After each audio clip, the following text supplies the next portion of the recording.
ഇന്ന് നമ്മൾ പുറത്ത് പോകുന്നില്ല കേട്ടോ. ഇന്ന് നല്ല ജലദോഷം. ആ കണ്ണിൻ്റെ ഇവിടെയൊക്കെ ഇങ്ങനെ വന്ന് വീർത്ത് എനിക്ക് തന്നെ ഇങ്ങനെ ഒരു ഭാരം കണ്ണിൻ്റെ ഇവിടെയും കവളിൻ്റെ ഇവിടെയൊക്കെ. ഈ മഞ്ഞല്ലേ അത് കാരണം. അപ്പോൾ നമുക്ക് നമ്മുടെ ഫ്ലാറ്റ് 6th ഫ്ലോറിലാണ്. അവിടുന്ന് ബാൽക്കണിയിൽ നിന്നിട്ട് സെക്രട്ടേറിയറ്റും നിയമസഭാ മന്ദിരവും പാളയം ഒരു ഗണപതി കോവിലും പാളയം ജുമാ മസ്ജിദും ഉണ്ട്. ഒരേ കോമ്പൗണ്ടിലാണ്. കാണാൻ പറ്റുന്ന നല്ലൊരു കാഴ്ചയാണത്. അതിൻ്റെ തൊട്ടപ്പുറത്തൊരു ക്രിസ്ത്യൻ ചർച്ച്. പക്ഷെ അത് കാണാൻ പറ്റുമോ എന്നറിയില്ല. ചർച്ച് വീഡിയോയിൽ കാണാൻ പറ്റുമോ എന്നറിയില്ല. കുറച്ച് ദൂരെയാണ്. മോസ്കും ടെമ്പിളും നമുക്ക് കാണാൻ പറ്റും. പിന്നെ നൈറ്റിലൊരു ഹെൽത്തി ആൻഡ് ഈസി ആയിട്ടുള്ളൊരു ഡിന്നറിൻ്റെ റെസിപ്പി പറഞ്ഞുതരാം. അതെനിക്ക് എൻ്റെ ചെന്നൈയിലുള്ള ഫ്രണ്ട് പറഞ്ഞു തന്നതാണ്. നമുക്കിന്നത് കാണാം. വരൂ. നമുക്ക് ഫ്ലാറ്റിൻ്റെ സിറ്റ് ഔട്ടിൽ നിൽക്കുമ്പോൾ കാണുന്ന വ്യൂ ആണ് കേട്ടോ. ആ കാണുന്നതാണ് സെക്രട്ടേറിയറ്റ്. കണ്ടില്ലേ?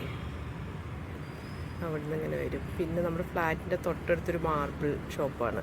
അവരതിൻ്റെ മേലൊരു കുഞ്ഞ് ടാങ്ക് കെട്ടി വെച്ചിട്ടുണ്ട്. പക്ഷികൾക്കൊക്കെ വെള്ളം കുടിക്കാനാവുന്നത്. രാവിലെയും വൈകുന്നേരം ഇഷ്ടംപോലെ പക്ഷികൾ വന്നിട്ട് വെള്ളം കുടിക്കുന്നത് കാണാം. പ്രാവുകളാണ് കൂടുതൽ. പ്രാവുകൾക്ക് ഇവർ ഈ തീറ്റ കൊടുക്കണ കാരണം കൂട്ടത്തോടുകൂടി വന്നിരിക്കും. പിന്നെ അങ്ങോട്ട് ദൂരത്തേക്ക് നോക്കൂ. അപ്പോൾ അവിടെ ഒരു അമ്പലം പള്ളിയും കാണുന്നില്ലേ? ഇതൊരു ഗണപതി കോവിലാണ്. ഗണപതി കോവിലും മോസ്കും ഒരു മതിലാണ് ഇതിന്. ഒരേ കോമ്പൗണ്ടിലെന്ന് പറഞ്ഞ പോലെയാണ് അമ്പലം ഇതും ഉള്ളത്. ചെറിയൊരു മതിലാണ് ഇവർ ഇത് വേർതിരിച്ചിരിക്കുന്നത്.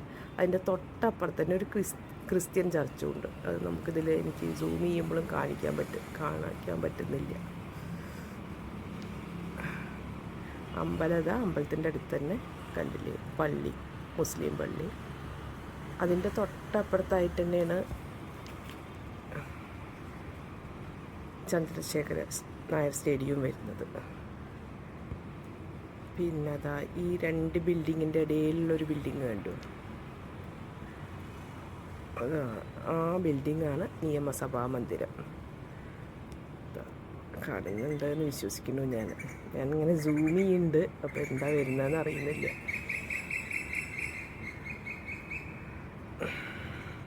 ഇത് സ്വീറ്റ് പൊട്ടറ്റോ. ഞങ്ങളുടെ അവിടെ ശരിക്കും ഇതിന് ചക്കരക്കിഴങ്ങ് എന്നാണ് പറയുക.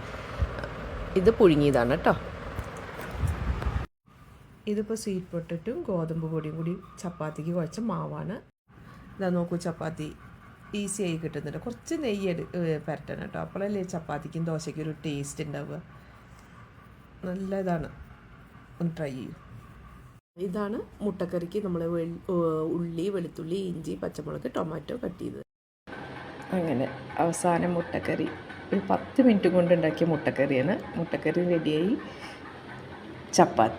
ചപ്പാത്തി നല്ല സോഫ്റ്റാണ്. നമുക്ക് കാണുമ്പോൾ തന്നെ ഇതിങ്ങനെ തൊട്ട് നോക്കിയാൽ അറിയാം. ഇത്രയും ഇതാണ്. അതുപോലെ ടേസ്റ്റി തന്നെ കേട്ടോ. ആ സ്വീറ്റ് പൊട്ടാറ്റോൻ്റെ മധുരം ഉണ്ടായിരിക്കും. ഈ റെസിപ്പി എനിക്ക് പറഞ്ഞു തന്നത് എൻ്റെ ചെന്നൈയിലുണ്ട് ഒരു ഫ്രണ്ട്, ശ്രീജ പറഞ്ഞിട്ട്. ശ്രീജേനെ എനിക്ക് പറഞ്ഞു തന്നത്. ഭയങ്കര ടേസ്റ്റിയാണ്.